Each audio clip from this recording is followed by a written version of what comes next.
Bien, en este video vamos a empezar a trabajar un nuevo tipo de funciones. Van a ser funciones que le vamos a llamar funciones de dos o más variables. En el caso vamos a tener, como siempre decíamos, ya lo hemos dicho en otras oportunidades, que en análisis 2 no es que vamos a ver elementos nuevos, sino simplemente vamos a ver los mismos elementos que hemos visto en análisis 1, o sea, límite, derivada e integrales. Lo único que, como estas funciones son un poco más complejas, de alguna manera los tenemos que ir adaptando a nuestras necesidades. Ya lo habíamos hecho con las curvas en el espacio, y ahora le toca el turno a este tipo de funciones.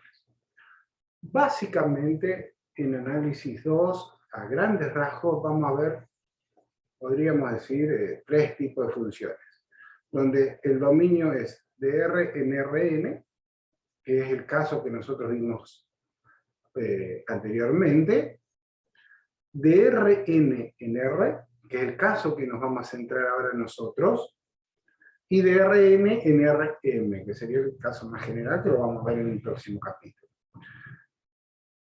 Por lo tanto, ahora nos vamos a centrar en funciones donde el dominio es un vector, es un elemento que está en dos dimensiones, en n dimensiones, y su imagen está en una dimensión, es un número.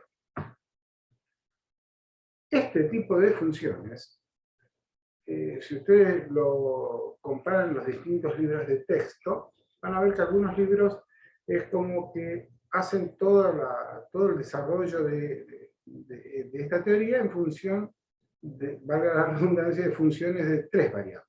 Y hay otros que lo hacen en función de dos variables. En general hay libros más de análisis, pero que tienen un estilo, podríamos decir, o una visualización de los conceptos más desde el punto de vista de álgebra, lo hacen en general, muchas veces van a ver que trabajan con tres variables. En el caso de Stewart no, que tiene una mirada más geométrica, más física, en cuanto al libro, lo hace con dos variables, y excepcionalmente en algunos casos hasta con tres variables. Ya vamos a ver por qué la diferencia entre una y otra. Por ahora, quedémonos con esto. Nosotros vamos a trabajar, vamos a seguir Stewart, y Stewart siempre, en el 90% de los casos, estas funciones las trata con funciones de dos variables. ¿Qué son esas funciones de dos variables? No sé, por ejemplo, necesitamos calcular el volumen de un cilindro. Y bueno, lógicamente el volumen de un cilindro es función de la altura y del radio que tiene ese cilindro. Por lo tanto, B es igual a F de R, B. Y así tenemos muchísimas funciones que no serían solamente, por ejemplo acá, ¿ven? Supóngase, nosotros queremos calcular el volumen de un cilindro. Obviamente el volumen de un cilindro es pi por radio al cuadrado por h, o sea que es función de R y de h. Hagamos dos o tres salvedades que ya a esta altura, obviamente ustedes ya las tienen muy claras, pero siempre es bueno de repasar esos conceptos que son tan elementales, pero a veces son muy importantes y tan elementales como que los vamos perdiendo de vista. Una función, recordemos lo que era la definición inicial de lo que era una función, que a cada elemento del dominio del dominio sí le corresponde solo un elemento de la imagen, etcétera, etcétera. Cuando nosotros arrancamos, decíamos que esa función muchas veces la estudiábamos, la representábamos de distintas maneras. Una forma era solo verbalmente, decíamos, bueno, el volumen de un cilindro es función del diámetro que tiene la base y la altura. Pero a veces eso era como cualitativo, esa definición, y nosotros necesitamos algo más exacto. O sea, nosotros siempre, en matemática, ¿qué hacemos? tratamos de traducir cosas verbales, de ese lenguaje verbal, a pasarlo a algo numérico, para que sea exacto y esté perfectamente definido, y no solamente esté definido desde el punto de vista cualitativo, sino cuantitativo. Por lo tanto, eso que verbalmente a veces nos era suficiente, muchas veces lo expresamos en función numéricamente, y eso lo sabíamos hacer en forma de una tabla, donde, recuerdan ya por la secundaria o los primeros tiempos en precálculo, uno ponía X y hacía la famosa tablita: para X igual a 2 y vale 7, para X igual a 4 y vale 10. La otra forma era hacerlo con algo más exacto, directamente con una fórmula, decir, bueno, si para X vale 2 y vale 10, y para X igual a 4 y vale 20, y sabemos que es una lineal, la fórmula sería 5 por X. Entonces, Y igual a 5 por X. Eso sería una fórmula explícita, dada, concreta, que ahí me permite, obviamente, trabajar de una manera mucho más extensa, mucho más potente con mi fórmula, digamos, con mi función. Y como siempre decimos, una imagen vale más que 1000 palabras, muchísimas veces nosotros tratábamos de esa función, representarlo en nuestra mente a través de una imagen. Eso lo hacíamos visualmente, a través de una gráfica. Eso nosotros cuando trabajamos en Análisis 1, esas gráficas siempre eran posibles realizar, eran más complejas, más sencillas, pero siempre, absolutamente siempre las podíamos realizar, porque teníamos en el dominio un número y en la imagen otro número. Esos números los representábamos sobre un eje real y la imagen sobre otro eje real, los poníamos perpendicularmente X y Y, y en función de eso podíamos dibujar nuestra gráfica.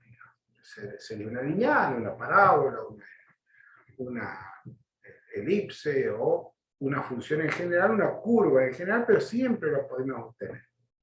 Esa gráfica, ¿cuántas veces lo hemos dicho en Análisis 1, o lo hemos dicho, que decíamos que solamente nos iba a servir una referencia para interpretar lo que estábamos haciendo, pero después, ¿qué hacíamos? Eso gráfico lo traducíamos en algo algebraico, numérico. O sea, nosotros queríamos calcular la raíz de esa función. Nosotros lo graficábamos en forma aproximada, como para tener una idea por dónde iban a venir las raíces, pero después teníamos una fórmula para despejar la X y encontrar la raíz.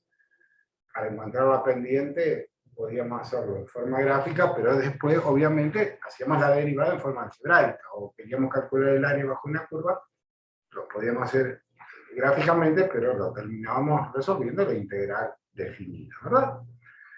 Un poco eso es lo que siempre hemos hecho, y acá vamos a seguir haciendo eso, pero lo que ocurre, como decimos, como nuestras funciones son más complejas, a veces toda esa alternativa que teníamos en Análisis 1, en Análisis 2 hay veces que no van a estar presentes. Ya lo vamos a ir viendo detenidamente, que ese tipo de cosas a veces se pueden hacer, a veces no. Ya nos pasó con las curvas de nivel, que nosotros decíamos que en las curvas de nivel lo que estábamos representando era la imagen pura, y el dominio, como si era una curva de nivel en R3, el dominio sería un cuarto, si lo quisiéramos representar en forma conjunta, imagen-dominio, como lo hacíamos en Análisis 1, no lo podíamos hacer porque necesitábamos una cuarta dimensión. Entonces nos limitábamos a representar la imagen, que esa imagen nos daba la trayectoria de nuestra famosa mosca, nuestro objeto, que se movía en el espacio, y el dominio lo íbamos incorporando en forma de un parámetro, t, y lo íbamos marcando en cada punto de nuestra trayectoria. Bueno, acá vamos a seguir haciendo, vamos a ver que a veces podemos encontrar la gráfica, otras veces sí, otras veces no, otras veces nos vamos a limitar con lo que vamos a llamar lo que es una curva de nivel, que ya más adelante vamos a hablar bastante de eso.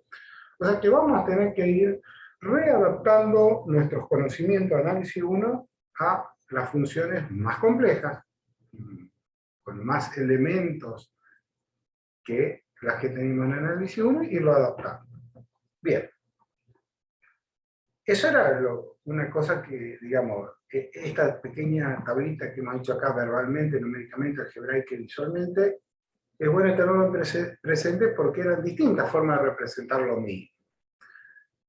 Inclusive aquí no está, pero también lo sabíamos hacer a través de los famosos diagramas de Venn, ¿verdad? O sea que había muchas formas de representar una función y a veces nos servía una forma, a veces nos valíamos de la otra para explicar o para visualizar algo que de una forma lo veíamos mejor que en la otra. Eso por un lado. Y por el otro lado, esto que está acá recuadrado, de definición de una función de dos variables, que es obviamente es tan sencillo que dice que una función f de dos variables es una regla que asigna a cada par ordenada de números reales x y en un conjunto de un único número real que se denota con f de x. El conjunto D es el dominio de f y su rango, el conjunto de valores que toma f, es decir, f de x, y cuando x y y pertenece al rango de definición. Bueno, eso lo hemos hecho, y lógicamente ya a esta altura lo entendemos perfectamente esta definición. Pero hay varias cositas aquí que podríamos analizar. O sea, una de ellas es que tener en mente, bien claro, como digo, son cosas muy sencillas, pero a veces uno no lo tiene suficientemente claro. Que la función sea, una función sea función de dos variables. ¿Qué me indica? Que esas dos variables no tienen ninguna relación entre ellas, ¿verdad? Ustedes recuerdan en análisis 1 cuando trabajamos, por ejemplo, con ejemplos de máximo y mínimo, que nosotros a lo mejor, no sé, calculábamos un rectángulo inscrito en una circunferencia, y queríamos calcular el área, y queríamos maximizarlo. Nosotros en principio decíamos que esa z, esa función, era función de la altura del triángulo y del ancho del triángulo, de un lado por el otro lado, ¿verdad? En principio uno decía, bueno, entonces el área de mi rectángulo es función de dos variables. Y después veíamos que si ese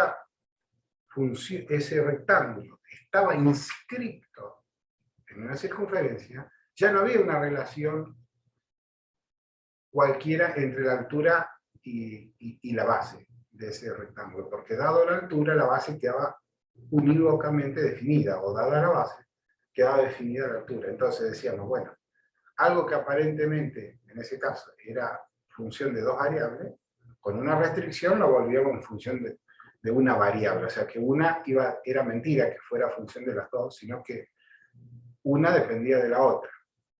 Eso le tiene que quedar en claro, o sea, una función, cuando decimos que es de dos variables, ¿qué quiere decir? Precisamente eso, que son variables, que no tienen ninguna relación. Yo le puedo dar el valor que quiera.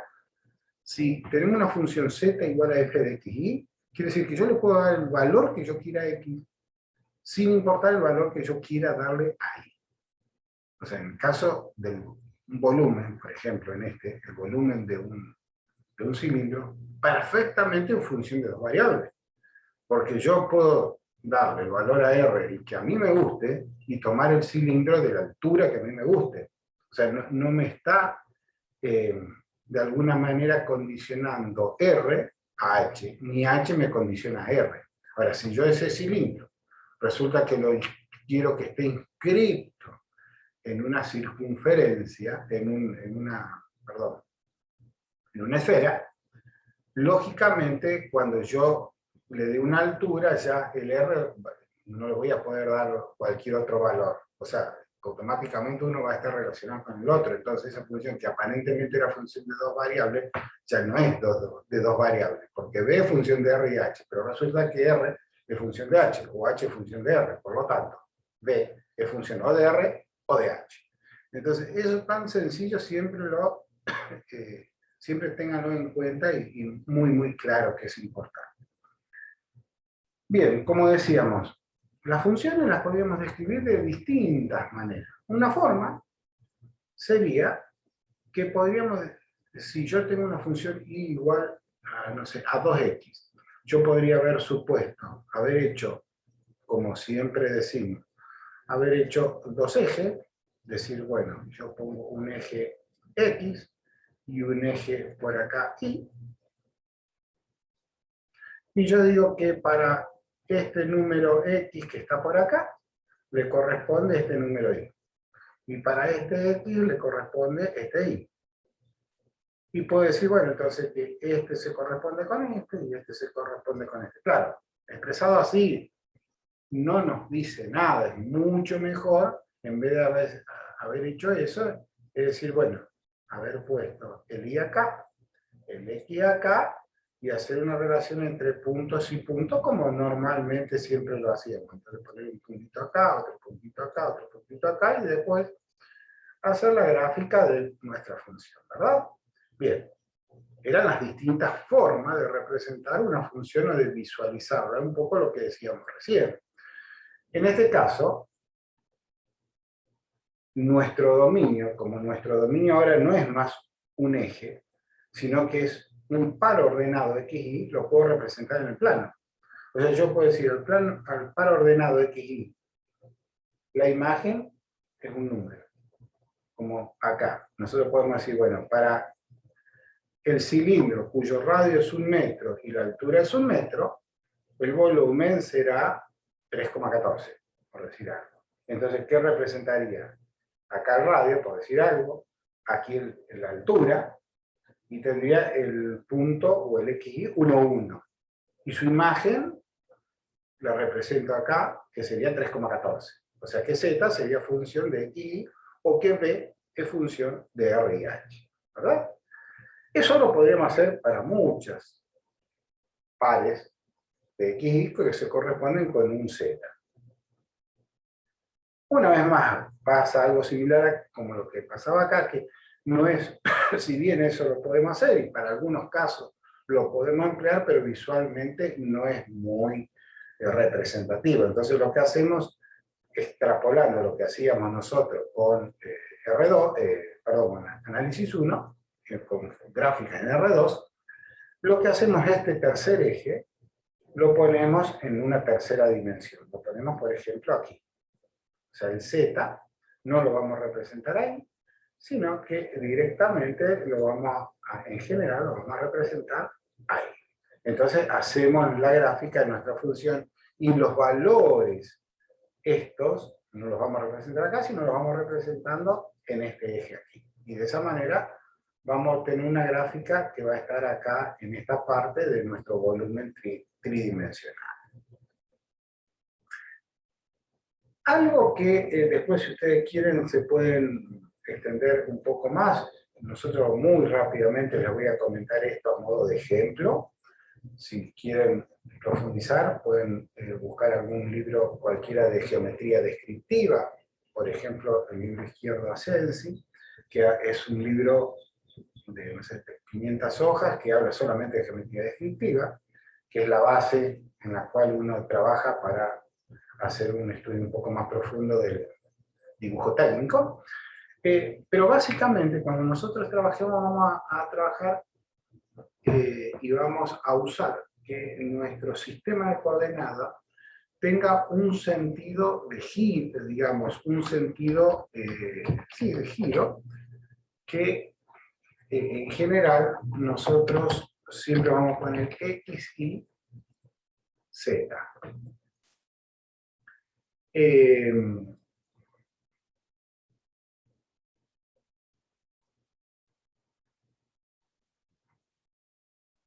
Entonces, como decíamos, nosotros vamos a tomar siempre en este orden los X y Z. Y siempre los vamos a poner en orden sentido equilibrario. Y vamos a poner, si ponemos el X aquí, o sea, el X y Z lo podemos poner en el orden, respetando el X y Z en sentido antihorario, pero en un orden que nosotros querramos. ¿Qué es lo que yo quiero decir? Que muchas veces vamos a poner el X aquí, aquí el Y y aquí el Z. Y en otras ocasiones vamos a usar como está puesto acá, que el X sería este, el Y acá y el Z lo ponemos aquí. Siempre tiene que quedarnos, o sea, lo podemos poner en el orden que queramos o podemos poner acá el X si queremos, pero si ponemos aquí el X, acá tenemos que poner el Y y acá el Z. O sea, de alguna manera, nosotros ponemos el X en el eje que nosotros querramos.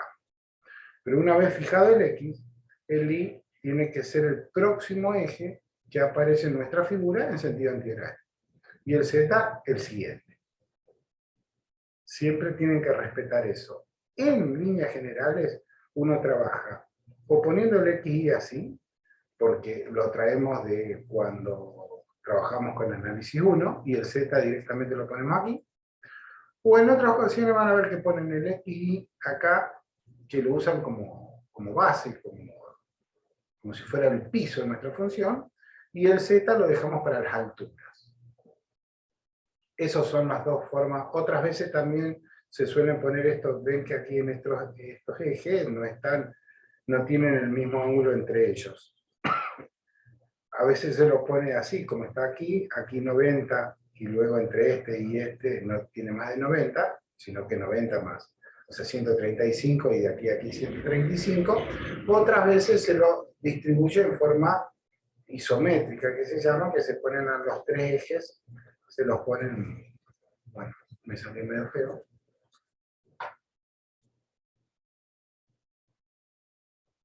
Entonces se ponen a los tres ejes, se pone uno vertical, el otro a 120 grados y el otro también a 120 grados. Cuando uno lo pone así, en general también puede pasar que uno ponga X, Y, Z, X, Y, Z o X, Y, Z.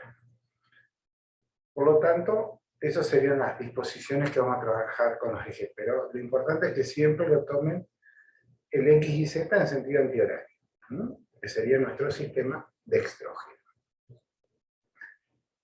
Porque recuerden que en álgebra, cuando nosotros hacíamos el producto vectorial de X por Y positivo, nos daba el Z positivo.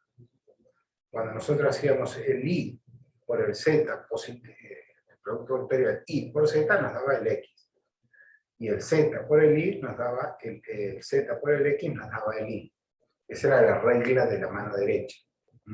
Entonces, para que se cumpla esa regla y para que nos cierren exacto todos los enunciados que vamos a hacer, necesitamos que siempre respetemos este orden, X y Z en sentido antihorario.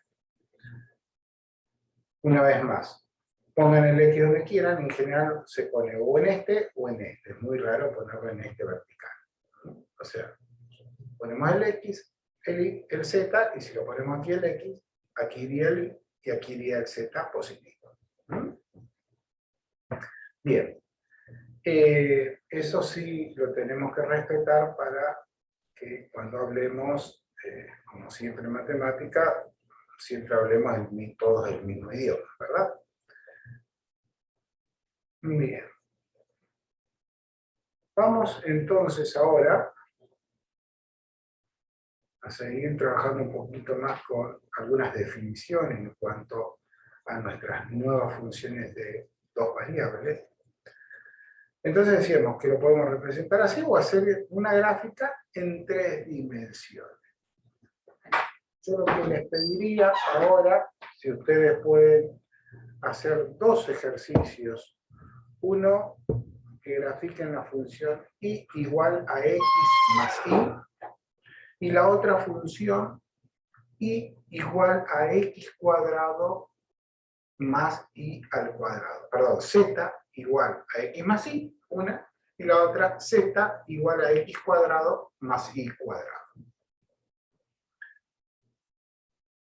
Traten de hacer la gráfica, traten de hacerla sin recurrir ni a GeoGebra, ni a una calculadora gráfica, que tenemos un montón.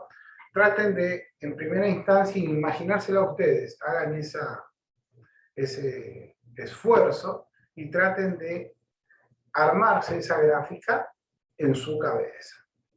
Van a ver que, sí, y luego traten de representarlo con lápiz y papel. Tomen un X y Z, como habíamos dicho, por ejemplo,